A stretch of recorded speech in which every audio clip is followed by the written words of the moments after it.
Hey guys, welcome back in YouTube channel Nikku Chaudhary reaction. मैं हूं नताशा। आज हम बात करेंगे बसंती, और आप जानते ही है किनके बारे में। अक्सर दुनिया में जो है महिलाओं के लिए अलग अलग कानून बनते हैं। हमारे इंडिया में भी कुछ ऐसे हैं।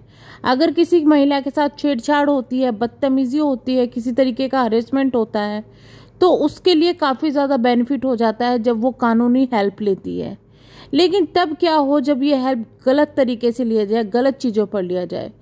अगर 100% जो औरतें हैं, 100 औरतें हैं, 100 में से अगर 80 केस कर रही है ना, तो उन 80 में से आज के टाइम में 60 ऐसे केस निकलेंगे जो कि सही होंगे, लेकिन 20 फ्रॉड होते हैं, झूठे होते हैं।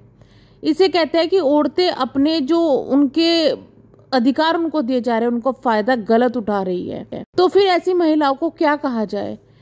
औरतें कितनी बदतमीजी किसी पुरुष के साथ कर ले, किसी के साथ कर ले, वो ठीक है, लेकिन अगर पुरुष ने पलट कर एक चीज भी बोल दी तो वो हो जाता है हरेसमेंट। यहाँ पर बात आती है इज्जत की। क्या सिर्फ महिला की इज्जत होती है, एक पुरुष की इज्जत नहीं होती? एक पुरुष को खींचा जाता है, उसे मारने की कोशिश की जाती है, बट वो चीजें गलत नहीं है। गलत तब हो जाता है जब एक औरत झूठे इल्जाम लगाती है कि मुझे मारा गया है, उसका कोई प्रूफ नहीं मिलता, उसका कोई भी सही तरीका नहीं होता बताने का, और वो औरत जो ये सब एलिगेशन लगा रही है वो फिर आकर रहती है सोशल मीडिया पर कि मैं अकेली हूँ, मेरे साथ में ये हो रहा है। और ऊपर से जब रिएक्शन दिए जाते हैं, साथ नहीं दिया जाता, तो लोग आके बोलते हैं आप तो उस औरत का साथ नहीं दे रहे। भाई, औरत का साथ दे, और अगर किसी के साथ गलत भी हो तो देना चाहिए, बिल्कुल। हम कई बार ऐसी चीजों पर खड़े हुए हैं।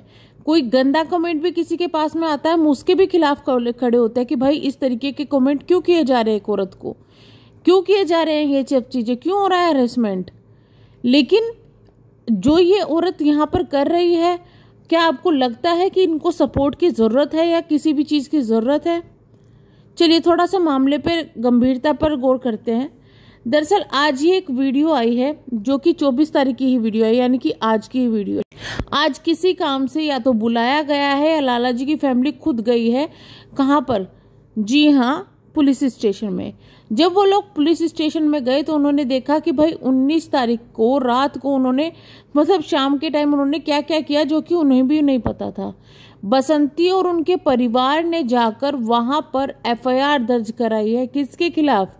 लाला जी और उनके दोनों बेटों के खिलाफ। और वो FIR में ऐसी बातें लिखी हुई है जिन्हें सुनकर भी शर्मिंदगी महसूस होगी। उसे सुनने के बाद में, उसे देखने के बाद में जितना गुस्सा लाला जी के परिवार को आज आ रहा है ना, जो लोग बोल रहे थे बच्चे बदतमीज है, भाई ये गुस्सा जो है नॉर्मल है, ये आता ही गुस्सा, ये आना भी चाहिए। 2 जवान लड़के जो कि कभी कुछ ऐसा उनका देखा नहीं है, एक की अभी भी शादी हुई है, उनके ऊपर ऐसे एलिगेशन लगा दिए जाते हैं, उनके बाप के ऊपर ऐसे एलिगेशन लगाए जाते हैं, यानी कि अपने ही जेठ के, वो जेठ जिन्होंने पहले इनके परिवार को पाला था, इनका सारा खर्चा उठाया था, वो फैमिली जिन्होंने इन्हें ये व्लॉगिंग सिखाई है, पैसा कमाना सिखाया है, उस फैमिली पर इस तरीके के एलिगेशन लगाए जा रहे हैं कि इन्होंने हमारे कपड़े फाड़े, इन्होंने हमारे साथ मारपीट की, और उस तरीके से ये सब चीजें हुई, पर उन चीजों को वहां लिखवा दिया गया। क्या ये सब चीजें होती है किसी महिला के साथ में तो क्या उसके बच्चे इस तरीके से देखते हैं? इतना छोटा तो लड़का नहीं है जो देख रहा होगा। क्या सब चीजें होती है तो औरतें चिल्लाती नहीं है? क्या सब चीजें होती तो ये सच, अगर ये चीजें होती तो क्या मेडिकल ना किया जाता? मेडिकल में चीजें ना आती कि मारपीट होती है? फिर किस बेस पे? सिर्फ कि बोल दिया सच्चाई होती है? अगर लाला जी और पूरा केस कर रहे हैं, अब मेडिकल करवा के केस कर रहे हैं, तो वो केस मान्यता होता है। लेकिन यहाँ पर बिना सबूत के कुछ भी कोई औरत बोल देगी तो वो केस थोड़े ना बन जाएगा। आप सोचिए कितनी शर्मिंदगी की बात है ये। आई थिंक ऐसा भी कुछ होना चाहिए, जबकि औरत अगर झूठे इल्जाम लगाए तो उसको ही जेल हो जानी चाहिए, सच में, क्योंकि ऐसी चीजें पॉसिबल ही नहीं है। अगर ऐसी गांव में इतने पास जहां घर है, मिले हुए घर है, जरा सी चीख से लोग भाग कर आ जाते हैं, वहां पर अगर किसी औरत की पिटाई हो रही होगी, वो चीख रही होगी, तो नहीं आएंगे। और ऐसा तो है नहीं कि बिल्कुल भाई उनका मुंह बंद कर दिया गया था, कुछ भी था और उनके साथ इतना बुरा बिहेव होता तो क्या वो नहीं बताती? क्या वो अब तक चुप बैठती? जो डेली एक चीज में वीडियो बनाई जा रही है, क्या वो चुप बैठती? क्या वो लड़ाई झगड़ा ना करती? क्या वो इस चीज पर रिपोर्ट नहीं लिखवाती? लेकिन किस तरीके से, सिर्फ कि भाई हम मारपीट तुम करो, FIR दूसरा करे और तुम फिर दूसरे पे जाके एलिगेशन लगा दो, सिर्फ क्योंकि कि तुम औरत हो, तुम्हें आज़ादी मिल गई किसी भी पुरुष के खिलाफ ये सब चीज़ें लिखवाने की, ये सब चीज़ें बोलने की। क्या तुम्हें थोड़ी भी शर्मिंदगी महसूस नहीं होती? एक तरफ तुम बोलती हो मेरी इज्जत उतार दी, मेरी बेइज्जती कर दी, मेरा तो पति नहीं है, ये नहीं है, तो तुम खुद क्या कर रही हो? ऐसा औरत कौन बोल देगी अपने लिए कि मेरे साथ ऐसा हुआ है? और सबसे महान तो मैं इनके दादाजी को समझती हूँ भाई, जिसके बेटों पर पोतों पर इतना बड़ा एलिगेशन उनकी बहू लगा रही है और वो चुप है। वो इंसान कहता मैं तो यहाँ था ही नहीं जब चीजें हुई। भाई तेरे घर में इतना कुछ हो गया, तुझे पता नहीं चला? तुम वहां थे नहीं। और मतलब क्या क्या कहे, ऐसा लगता है कि सब ये मिली भगत जो हो रही है एक परिवार को फंसाने के लिए। वहां पर एक चीज और अनीता जी कहती हुई दिखी कि भाई हम लोग सोच रहे थे कि जाने दो, हम लोग सोचे थे परिवार है छोड़ो जाने दो, लेकिन इन्होंने एक बार हमें माफी तक नहीं मांगी, हमसे बोला भी नहीं कि गलती हो गई, ऊपर से हमारे ही सिर पे चढ़ रहे हैं, हमें ही गलत बता रहे हैं। और ये बार बार चीजें हो ही जा रही है।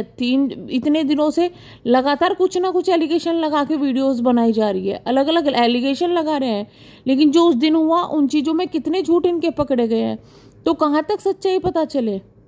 ये चीजें अगर सच में होती तो बसंती ऐसी औरत नहीं है कि चुप रहती। ये चीजें अगर सच में होती तो इतना बेवकूफ कोई नहीं है आस पड़ोस के लोग जो चुप रहते। ये चीजें सच में होती तो अब तक इनका बेटा बवाल काट चुका होता, जो कि एक चैनल उड़ने पर बवाल काटता है, जो कि FIR करने पर बवाल काटता है, जो मरने की धमकी देता है, वो इन चीज़ों पे चुप रहता है। लेकिन क्या करे ऐसी महिलाओं को जो इस तरीके से गलत इल्ज़ाम लगाते हैं।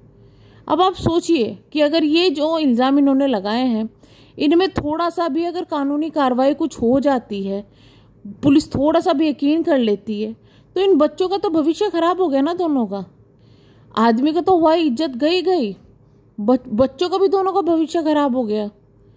तो इस तरीके से प्रेशराइज करना, यार एक बार अपनी फैमिली में बैठ के बात करके देख लो कि चलो जो हुआ गलती हुई, आगे से ऐसा नहीं होगा, आप हमसे मतलब न रखो, हम आपसे मतलब नहीं रखेंगे। लेकिन ये कौन सा तरीका है जिस तरीके से चीजें की जा रही है कि उन पर इतना बड़ा इतना गंदा एलिगेशन लगाते? क्या एलिगेशन लगाते हुए भी शर्म नहीं आ रही थी? क्या अब आपको भी ऐसा लगता है कि इस तरीके से किसी औरत का साथ देना चाहिए? सच कहूं तो ये कहा जाता है इंडिया के अंदर एक अच्छा लॉ नहीं है रेप केसेस के लिए, इन केसेस के लिए, उन केसेस के लिए, दहेज के लिए, लेकिन बहुत सारी औरतें अभी भी ऐसी है जो कि इनका गलत फायदा उठाती है। शायद इसलिए ही इतने कड़े कानून नहीं बनाए जाते जिससे कि किसी बेगुनाह को सजा न मिल जाए। तो ये रीजन है असली जिस वजह से गुनहगार भी बच जाते हैं। तो चलिए हम करते हैं वीडियो को एंड, मिलेंगे हम नेक्स्ट वीडियो में। अगर आप चैनल पर नए हैं तो चैनल को सब्सक्राइब, वीडियो को लाइक ज़रूर कीजिएगा। Thank you so much.